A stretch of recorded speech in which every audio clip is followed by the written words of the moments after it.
أستغفر الله رب البرايا أستغفر الله من الخطايا ربي زدنا علما نافعا ووفقنا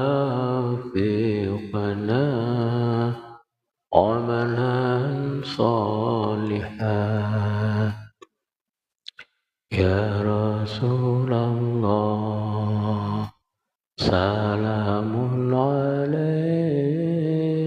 يا رفيع الشأن ودرجي وفتي جيرة العالمين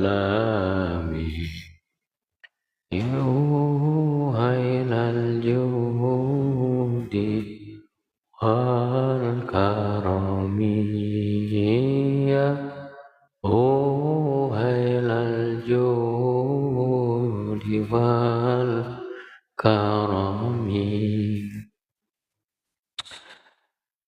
Bismillahirrahmanirrahim. Assalamualaikum warahmatullahi wabarakatuh. Nawaitu ta'alluma wa ta'lim wa tadhakkura wa tadhkir wa naf'a wal intifa'a wal ifadata wal istifadah wal hassa ala tamassuki bi kitabillahi ta'ala wa sunnati rasulih sallallahu alaihi wasallam wa du'a ila al-huda wa dilalata ala al-khair ibtigha'a wajhillah wa mardatihi wa qurbihi wa sawabihi subhanahu wa ta'ala. على هذه نية وعلى كل نية صالحة وإلى حضرة النبي المصطفى محمد صلى الله عليه وآله وصحبه وسلم. الفاتحة. أعوذ بالله من الشيطان الرجيم. بسم الله الرحمن الرحيم. الحمد لله رب العالمين الرحمن الرحيم مالك يوم الدين إياك نعبد وإياك نستعين اهدنا الصراط المستقيم صراط الذين أنعمت عليهم غير المغضوب عليهم ولا الضالين آمين. اللهم اغفر لنا ولوالدينا آمين. Saudaraku semua yang dirahmati oleh Allah Subhanahu wa taala, yang fakir cintai, hari ini kita ngopi bareng lagi nih, ngobrol perkara iman. Kita lanjutkan pembacaan kitab daripada kitab Tijan Al-Tarari karangan Syekh Muhammad Nawawi Tanara bin Umar Al-Bantari. Baik, langsung saja kita baca. Bismillahirrahmanirrahim.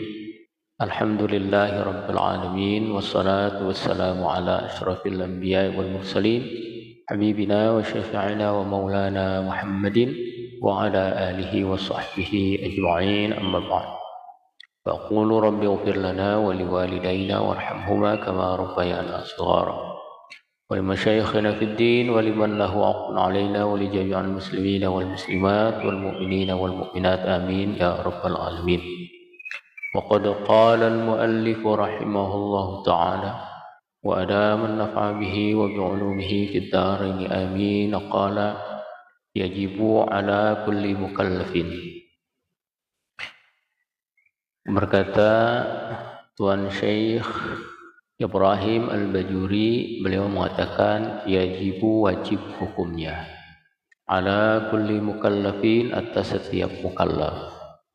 Nah, wajib di sini adalah kewajiban syar'i, bukan wajib akli tapi wajib syar'i.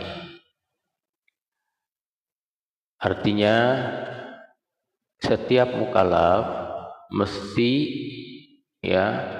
memperbuat ini atau melaksanakan ini. Bila tidak melaksanakan, dia berdosa. Bila melaksanakan, dia berpahala. Bila tidak melaksanakannya, dia berdosa. Wajib atas setiap mukallaf. Siapa itu mukallaf? Min zakarin wa unsa, daripada laki-laki dan perempuan, walau minal awami wal abidi wal khalami, baik orang awam terus budak ya budak laki-laki ataupun budak perempuan. Wujuban ainian, hukumnya wajib ain, artinya wajib secara perorangan, tidak bisa diwakili. Di setiap orang ini memiliki kewajiban ini, begitu. Yang apabila dia kerjakan mendapatkan pahala, ditinggalkan mendapatkan dosa. Apa yang wajib buat mereka? Ayya'rifa ma yajibu fi haqqi ta'ala wa ma yastahilu wa ma yajuzu. Wajib mereka itu, mukallaf itu, tiap mukallaf itu mengenal, wajib untuk mengenal. Jadi ayya'rifa ini kalau dalam bahasa Inggris ya to know, ya pakai apa dia kata kerja ya, pakai awalan to know gitu. Untuk mengetahui gitu. Jadi an itu seperti kata to ya, to read, to write, to eat ya, untuk makan, untuk minum. Ini ayya'rifa, untuk mengetahui. Ma yajibu fi haqqi ta'ala, apa saja yang wajib pada hak Allah Ta'ala. Nah, wajib yang ini namanya wajib akli ya.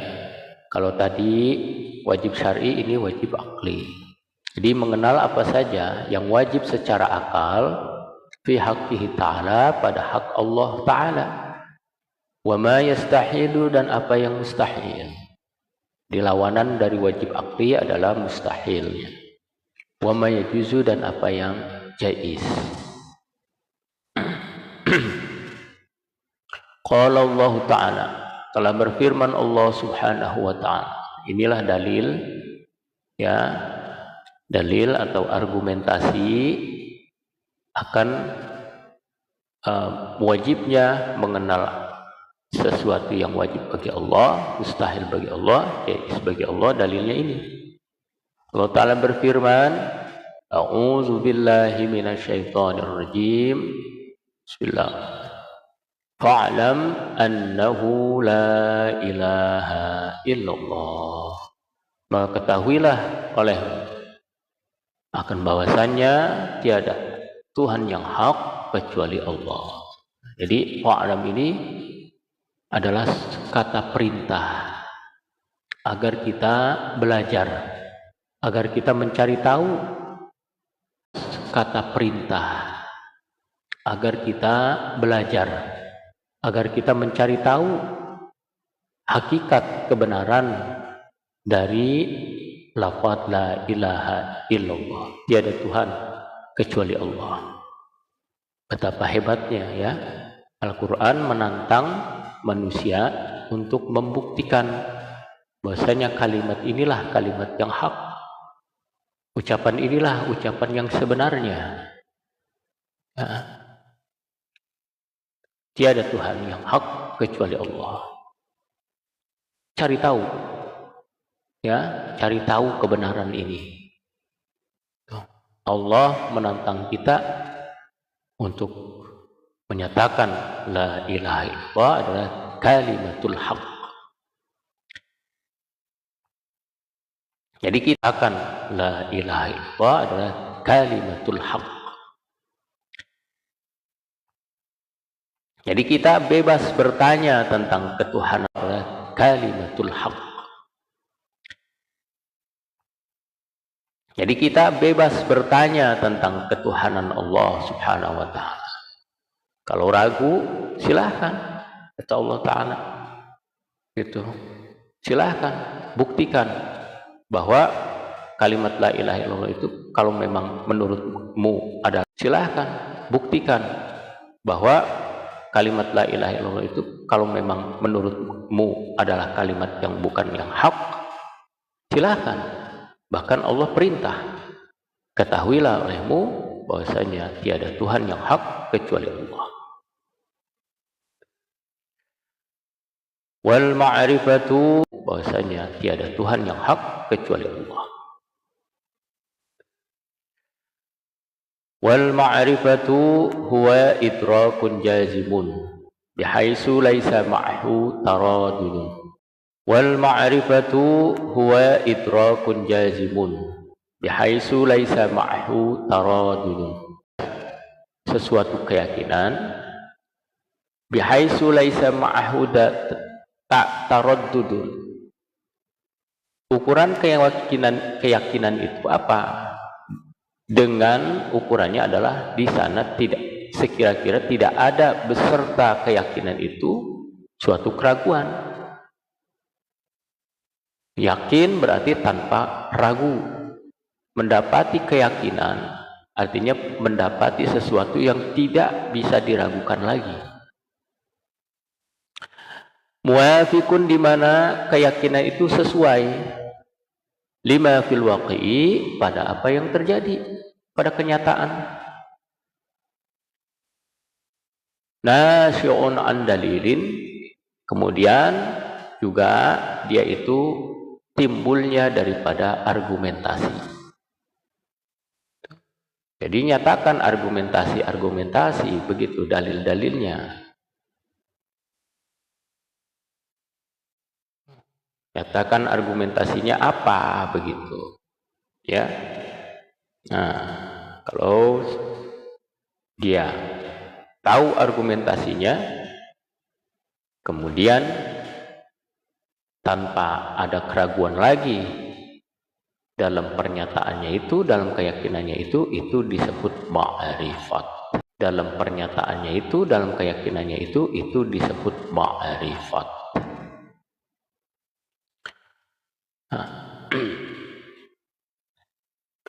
Jadi jalan untuk ma'rifat adalah berargumentasi dulu.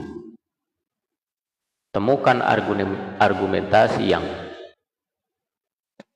yang bisa dijadikan argumentasi begitu. Ya.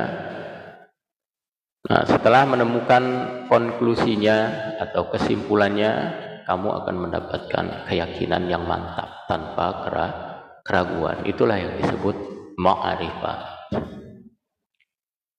Wa yajibu syara'an, dan wajib juga secara syara'.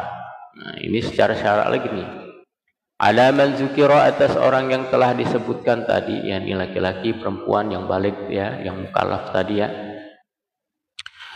Wujuban ainian, dengan kewajiban aini.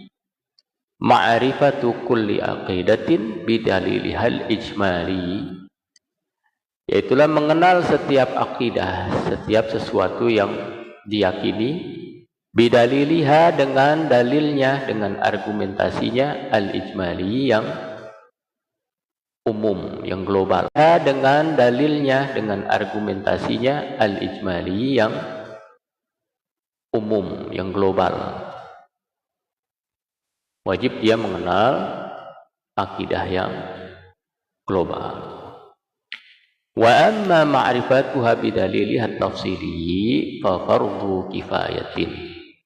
Adapun mengenal akidah itu dengan argumentasi yang terperinci, fa fardhu kifayatin, maka itu hukumnya fardhu kifayah.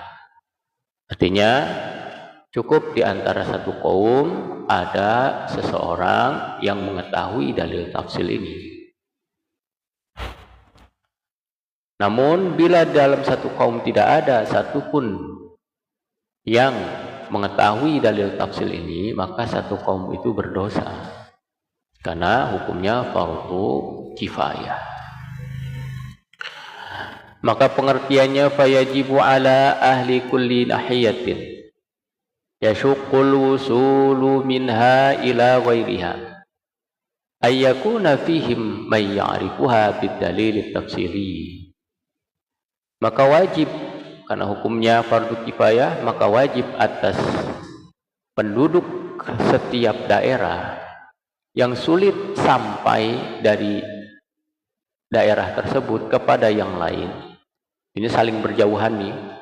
Bila ada dua daerah saling berjauhan, Berarti kan punya otoritas masing-masing begitu ya.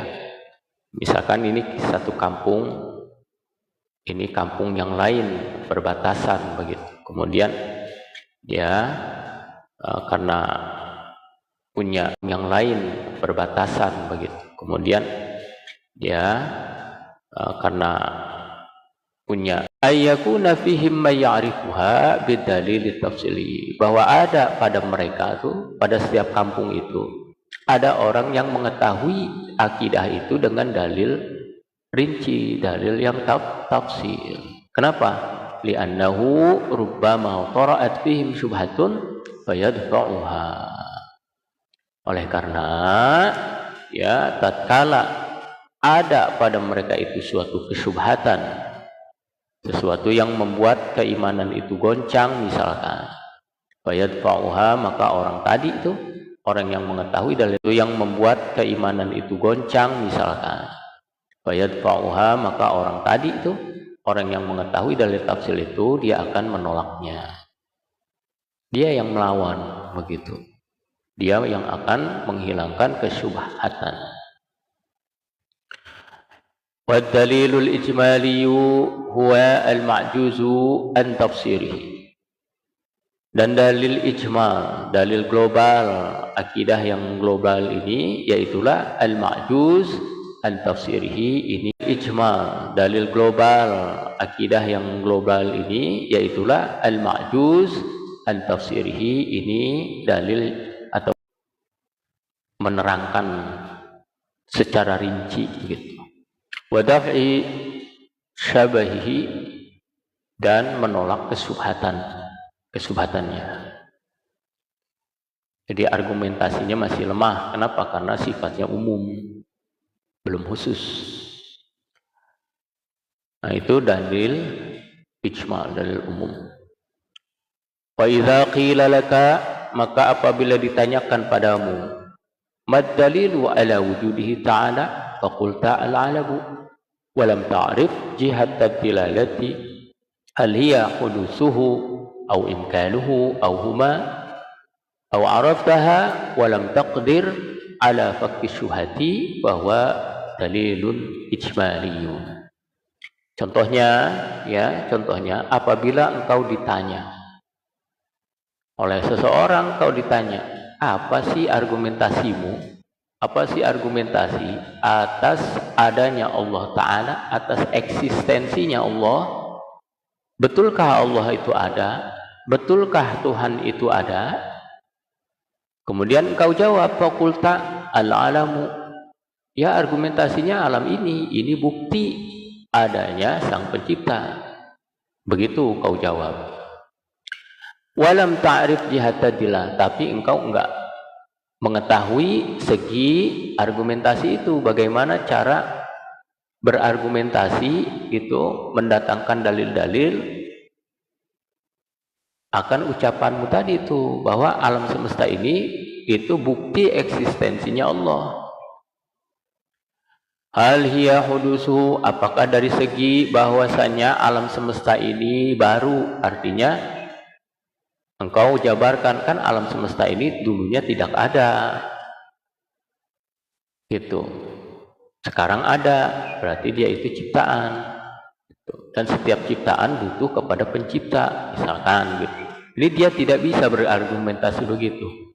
Au imkanuhu, atau dia tidak juga bisa berargumentasi bahwasanya ya, alam semesta ini wujudnya itu wujud mungkin. Arti wujud mungkin itu boleh ada, boleh tidak, karena kenyataannya dulunya tidak ada. Auhuma, atau kedua-duanya kamu tidak bisa. Kamu tidak menggambar, tidak bisa menjelaskan bahwasanya alam semesta ini tadinya tidak ada, atau alam semesta ini ada keadaannya itu mungkin, tidak wajib, begitu. Kamu nggak bisa. Aw araftaha, tapi kamu ada di dalam pikiran kamu tahu begitu tuh. Walam takdir ala fakki syubhati, tapi engkau tidak mampu untuk menolak kesubhatan. Tapi tetap apa tuh? Ya segitu-gitunya gitu. pengetahuan kamu tuh segitu-gitunya, artinya kamu tidak bisa menjelaskan atau menganalogikan pada contoh-contoh yang lain, begitu, sehingga kesubhatan itu belum bisa tertolak olehmu dengan jawabanmu itu, begitu. Artinya yang bertanya tidak merasa puas dengan jawabanmu itu, dengan jawabanmu ini, ya, apakah alam semesta ini tadinya tidak ada jadi ada, itu menunjukkan adanya eksistensi Allah, atau alam semesta ini keadaannya mungkin, ini masih apa gitu, belum bisa tuh, karena dia tidak mampu untuk menganalogikan kepada yang lain, contohnya yang lebih mudah begitu, supaya dipahami oleh orang yang bertanya. Nah, fahuwa dalilun ijmaliyun, maka itu namanya dalil ijma. Berarti kamu baru menguasai dalil ijma. Nah, ini menguasai ini saja sudah cukup bagi orang awam. Itu. Artinya sudah lepas dia dari dosa. Karena dia sudah melaksanakan perintah Allah, yaitu ma'rifatullah, walaupun secara mujmal. Wa amma idza arafta jihata dilalati, adapun apabila secara mujmal. Wa amma idza arafta jihata dilalati, adapun apabila secara mujmal. Wa amma idza arafta jihata dilalati, adapun apabila Allah Ta'ala, akan keberadaan Allah itu apa? Faqulta al-alamu, kemudian engkau katakan alam semesta ini dalilnya, wa qadarta ala tasfiri hadza, dan engkau mampu untuk menggambarkan ya ini, artinya engkau mampu untuk menjelaskan dengan sejelas-jelasnya tentang ini. Ya, wa tasfiri ala hadza dalil, dia menggambarkan argumentasinya. Wa arafta jihata dilalati fihi, dan engkau mengenal segi argumentasi ya pada penjabaranmu itu. Wa qadarta ala faqi syubhah, dan engkau mampu akhirnya itu menolak, memecahkan daripada kesubhatannya. Wa yaqumu maqama ma'rifatihi al-aqaida bidalili wa yaqumu maqama ma'rifatihi al-aqaida bidalili ma'rifatuha bil kashfi, dan berdiri pada tempat ya ma'rifatnya dia itu dengan akidah dengan argumentasi itu ma'rifat dengan kasyaf. Nah, artinya orang yang telah mengetahui segi dalil ijmal, dalil tafsil, itu nanti dia berada pada maqam mukasyafah. Artinya mukasyafah bil ilmi, ya, bukan bil aini, yang dinamakan ilmul yaqin. Jadi orang yang bisa ya menjabarkan dalil tafsil itu, nanti dia menempati kedudukan ilmul yaqin, keyakinan berdasarkan ilmu. Ada kasful ain, namanya ilmul yaqin, itu karena dia melihat sendiri dengan mata kepala. Ini dengan argumentasi akal atau argumentasi rasional, ya. Nah, ini cara-cara nanti akan diajarkan oleh Syekh Muhammad Nawawi bin Umar At-Tanara, bagaimana cara berargumentasi dengan alam semesta ini sebagai bukti eksistensi adanya Allah Subhanahu wa Ta'ala. I'lam annahu yajibu syar'an ala kulli mukallafin ay ya'rifa jami'a ma yajibu fi haqqi ta'ala wa jami'a ma yastahilu alaihi ta'ala wa jami'a ma yajuzu fi haqqi ta'ala. Kemudian kata Syekh Nawawi Tanara Banten, ketahuilah olehmu annahu bahwasannya yajibu wajib syara'an dalam agama. Jadi wajib ini wajib agama lagi nih, ya. Ala kulli mukallafin, atas setiap mukallaf ay ya'rifa. Jadi ini adalah sebetulnya penerangan dari yang dikurung tadi nih, ay ya'rifa ma yajuzu ta'ala wa ma yastahilu wa ma yajuzu, begitu.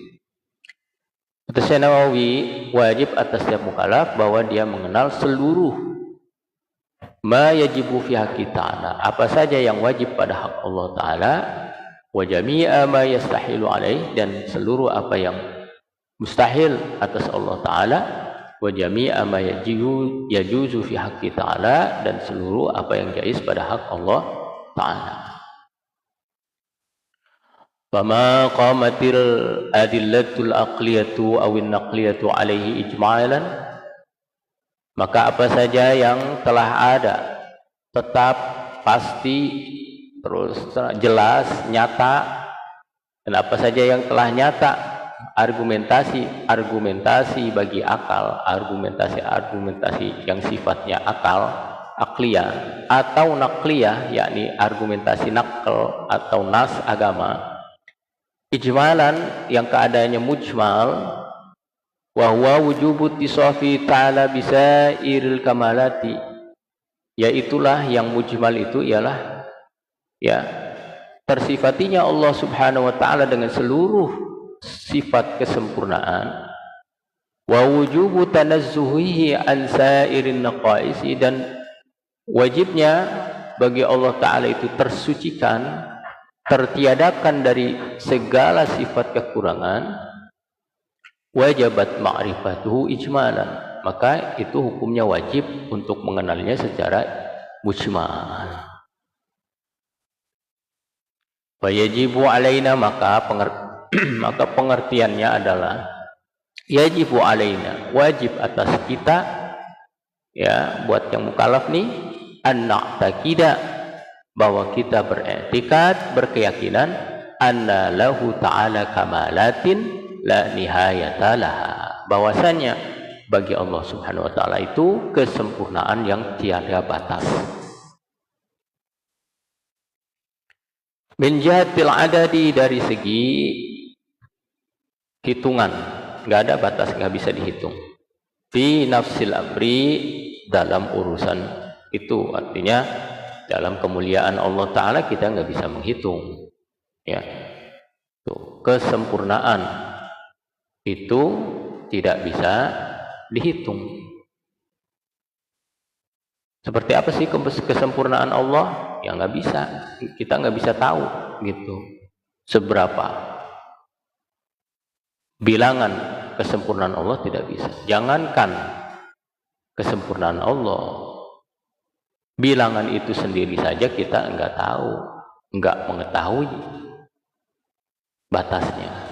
Contoh angka, ya. Contohnya saya mencontohkan adalah sebuah angka. Angka itu kan makhluk ciptaan Allah. Angka itu 1, 2, 3, seterusnya. Kalau saya tanyakan kepada Anda semua, saya tanyakan, berapa sih angka terbesar yang Anda tahu? 1000, kemudian 1 juta, 1 miliar, 1 triliun, 1 apa lagi tuh? Nggak ada batasnya, angka aja itu.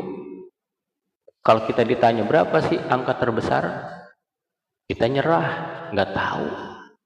Atau kita balik lagi, berapa angka terkecil? -1, -1 juta, -1 miliar, -1 triliun, atau berapa? Kita tidak mampu mengetahui itu ciptaannya, angka. Apalagi Allah. Ya, nggak bisa kita menghitung kesempurnaan Allah. Qala Allah Ta'ala, inilah dalilnya Telah berfirman Allah Subhanahu wa taala, A'udzu billahi minasyaitonir rajim. Bismillah. Wala yuhituna bihi 'ilma. Yang artinya wallahu subhanahu wa ta'ala alam, dan tidaklah mereka nih manusia ya mengetahui, ya menjangkau pada Allah subhanahu wa ta'ala akan pengetahuannya. Enggak bisa kita mengetahui itu. Wa ma qamatil adillatul aqliyatu awin naqliyatu alaihi tafsilan.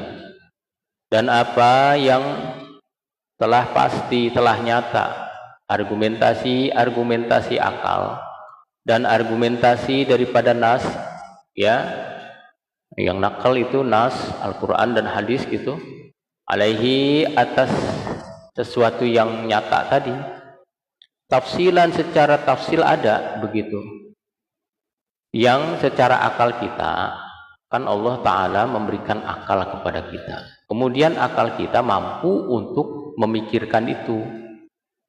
Dan pula di dalam nas, di dalam Al-Quran dan hadis ada penjelasan tentang itu. Maka tajibu ma'rifatuha tafsilan, maka itu hukumnya wajib mengenal secara tafsir. Itu. Jadi memang sesuatu yang bisa dijangkau oleh akal kita, berarti itu menjadi suatu kewajiban bagi akal kita untuk mengetahuinya. Di luar dari yang tidak bisa dijangkau akal kita tidak wajib. Nah, apa-apa yang bisa dijangkau oleh akal kita itu dibantu juga oleh nas agama. Oh, di agama juga dijelaskan atau disebutkan sifat-sifat itu begitu. Wa huwal 'ishruna sifatan wa addaduha. Dan yang bisa dijangkau oleh akal dan ada pada nas, ya, adalah ada 20 sifat. Kalau disimpulkan oleh ulama tauhid ini, ya, itu 20 sifat bisa dijangkau oleh akal kita gitu, karena memang kenyataannya bisa dijangkau oleh akal kita, dan lawanannya pula 20 ini bisa dimengerti oleh akal kita juga ada dalam nas agama. Nah, 20 sifat itu diantaranya nih, ya, kita akan bahas yang pertama, wa yajibu fi haqqihi ta'ala al-wujudu. Maka wajib pada hak Allah Ta'ala al-wujud, ialah sifat wujud, yakni eksistensi, sifat keberadaan az-zati, keberadaan zatnya Allah Subhanahu wa ta'ala. Allazi la yaqbalul adama azalan wala abadan. Yang mana keberadaan Allah Ta'ala itu tidak menerima ketiadaan azalan di waktu azali, wala abadan, tidak pula menerima ketiadaan pada waktu abad. Nah, ada waktu azali, ada waktu abad. Apa itu waktu azali? Kata ulama tauhid, waktu azali itu adalah waktu di mana di situ hanya Allah Subhanahu wa ta'ala yang ada, belum menciptakan makhluknya. Jadi ketika di situ hanya Allah yang ada, Allah tidak pernah tidak ada. Dan abad adalah waktu di mana Allah telah menciptakan makhluknya. Artinya di situ ada Allah, di situ Allah adalah waktu di mana Allah telah menciptakan makhluknya. Artinya di situ ada Allah, di situ Allah telah menciptakan makhluknya. Ini namanya abad. Dan Allah tidak, di situ ada Allah, di situ Allah telah menciptakan makhluknya. Ini namanya abad. Dan Allah tidak pernah tidak ada pada dua waktu ini. Jadi Allah senantiasa ada. Wa huwa sifatun nafsiyatun. Dan wujud ini, sifat eksistensi ini adalah sifat nafsiyah. Sifat, ya, nafsiyah itu ai subutiyatun, yakni sifat yang jelas ada yadullul wasfu biha ala nafsiz zat, yang menunjukkan sifat tersebut dengan yang menunjukkan sifat tersebut dengan nafsiyahnya itu pada diri zat. Jadi tidak lebih daripada itu, duna maknan zaidin alaih, tidak makna yang lebih daripada zat, begitu. Itu menunjukkan kepada zatnya saja. Contoh begini ya. Sifat zat itu nih, kalau kita umpamakan dengan kita, ya Allah tidak serupa dengan kita ya. Ini mah analogi kepada kita. Sebetulnya sifat 20 itu ya pada hakikatnya ini adalah batas radikal, batas paling puncak kita mengetahui diri kita sebetulnya, sifat 20 itu. Kita ini nih jirim, namanya jirim kalau kita jirim, kalau Allah Ta'ala zat. Nah jirim itu kan, ini seperti spidol ini adalah jirim. Jirim ini memiliki sifat eksistensi, namanya ada. Nah adanya dia, kata ada itu menunjukkan kepada dianya nih, gitu. Jadi sifat itu menunjukkan kepada spidol ini misalkan, gitu. Ketika spidol ini telah diadakan oleh Allah Subhanahu Wa Taala, maka sifat ada itu ada pada diri spidol. Tapi antara spidol dengan kata ada itu dibilang apa itu, dikatakan dia itu sifat yang menempel pada si spidol ini, dikatakan hakikat spidol itu juga tidak bisa, gitu. Tapi dibilang itu terpisah dari spidol ini juga tidak bisa. Karena kalau kita ditanya misalkan, ini apa bang? Ini spidol. Kita tidak bilang, ini apa bang? Ini ada, begitu.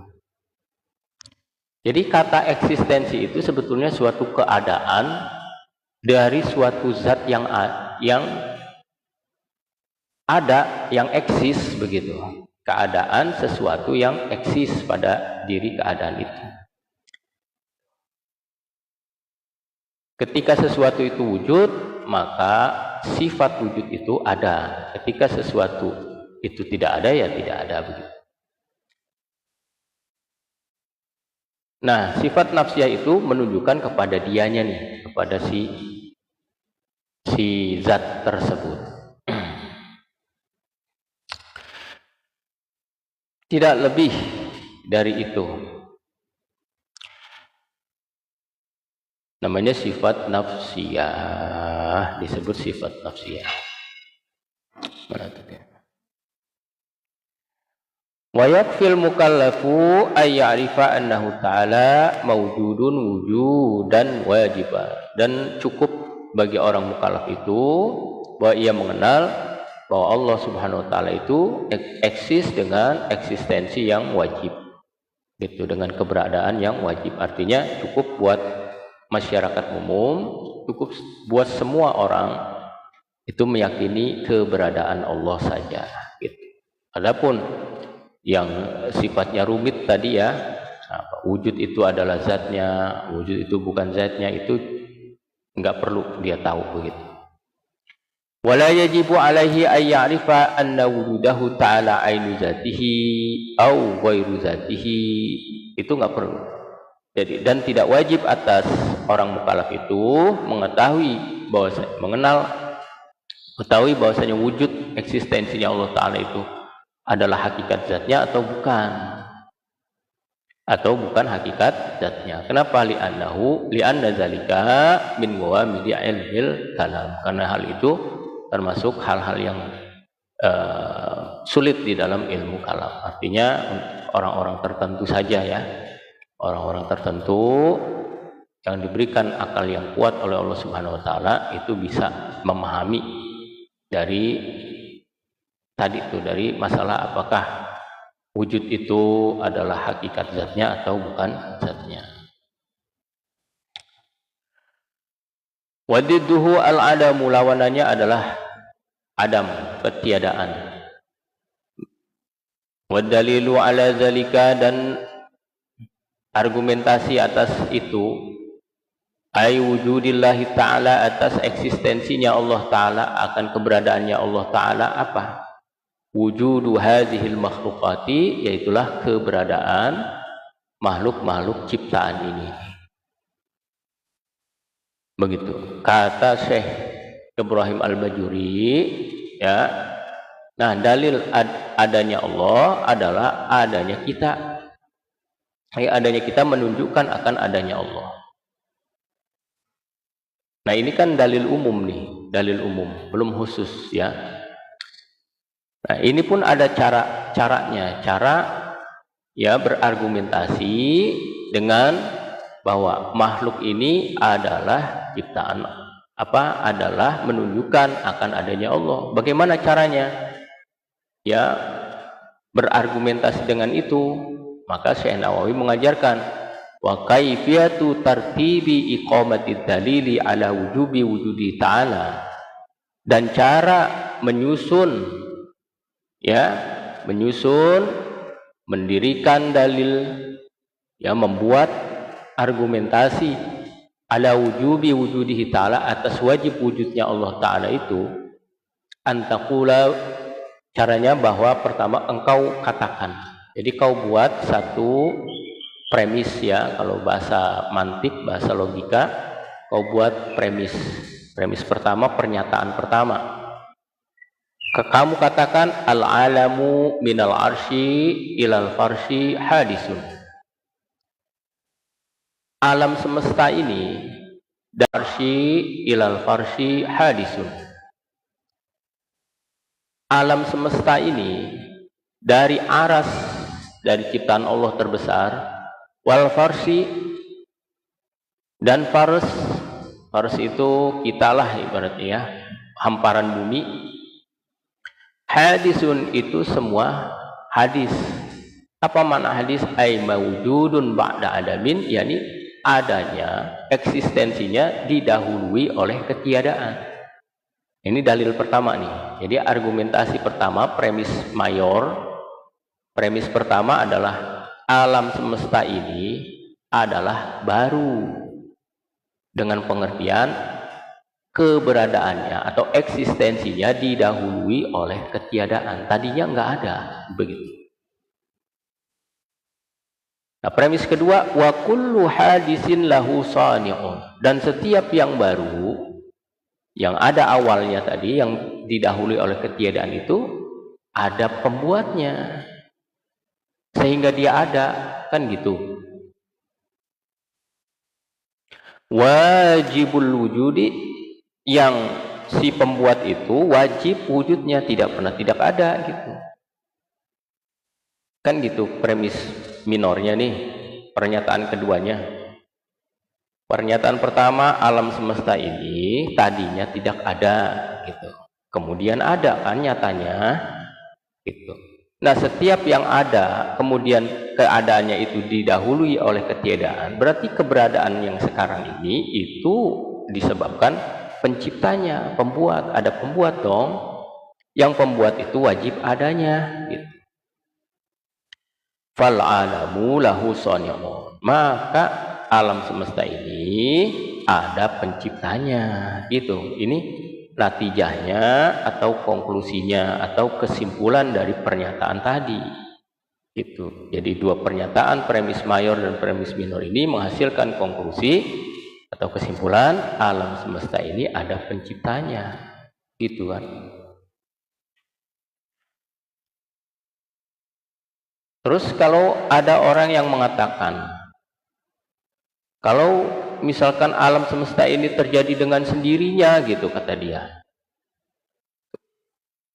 tanpa ada pembuatnya, ya tidak masuk akal, kata kita.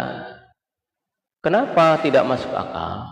Karena kalau kita nyatakan alam semesta ini ada dengan sendirinya tanpa pencipta, sama saja kita mengatakan sesuatu yang tidak ada menciptakan keadaan. Masa sesuatu yang enggak ada menciptakan keadaan? Akal kita tidak bisa menerima itu. Yang bisa menciptakannya sesuatu yang ada. Bagaimana dia mau menciptakan? Oh, dia tidak ada. Yang ada, yang logis adalah sesuatu yang ada menciptakan keadaan yang baru. Nah, sesuatu yang ada yang menciptakan keadaan yang baru, itulah Sang Pencipta namanya, yang dia wajib wujudnya. Tidak boleh wujudnya mendapati ketiadaan. Dia harus ada terus-menerus, sehingga dia menciptakan keadaan yang baru. Begitu. Summa kaunus sani'i wallahu ta'ala mustafadun bin dalilil wahdaniyati. Kemudian keadaan sang pembuat ini, sang pembuat jagat raya ini dan isinya, pembuat makhluk ciptaannya ini, yaitulah Allah, mustafadun bin dalilil wahdaniyah. Ini nanti diambil daripada dalil-dalil wahdaniyah. Nah, dalil wahdaniyah ini banyak, secara akal atau secara nas. Begitu. Bahwasanya Allah lah yang menciptakan. Kita dapati pencipta yang semodel yang masuk akal ini, yaitulah Allah. Kita dapatinya di Al-Quran nanti, dalil-dalil agama. Baik secara akal kita juga menerima itu di dalam agama kita, pun di dalam Al-Quran itu dinyatakan bahwasanya yang menciptakan itu Zat yang Maha Esa. Nanti kita akan bahas sifat wahdaniyah, di mana wahdaniyah ini adalah Esa, ya. Allah itu Maha Esa. Begitu. Dalil akliyahnya akan kita bahas, cara menyusun dalil argumentasinya akan kita bahas. Kemudian dalil-dalil daripada nasnya juga akan ada, ya, diterangkan di sini. Wa haitsu wajaba lahu ta'ala al-wujudu istahala alaihi didduhu. Maka di mana sekira-kira telah wajib bagi Allah Subhanahu wa taala sifat wujud, yakni eksistensi yang wajib bagi Allah taala, istahala alaihi didduhu, maka mustahil Allah taala itu perlawanannya. Lawan daripada wujud, yakni Adam. Jadi mustahil Allah tidak ada. Nah, inilah pengetahuan fitrah manusia. Siapapun orang, pada keyakinan apapun dia, kalau dia mempergunakan akalnya, dia akan menyatakan bahwa Allah Subhanahu wa taala sang pencipta ini ada, wujud dengan wujud yang wajib, artinya tidak pernah dia tidak ada.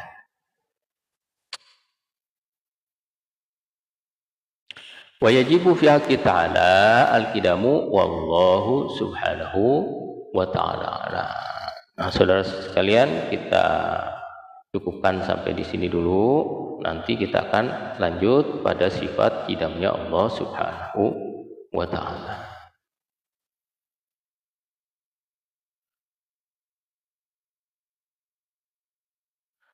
Hadanallahu wa iyyakum ajma'in. Wabillahi taufiq wal hidayah wal ridha wal inayah. Wassalamualaikum warahmatullahi wabarakatuh.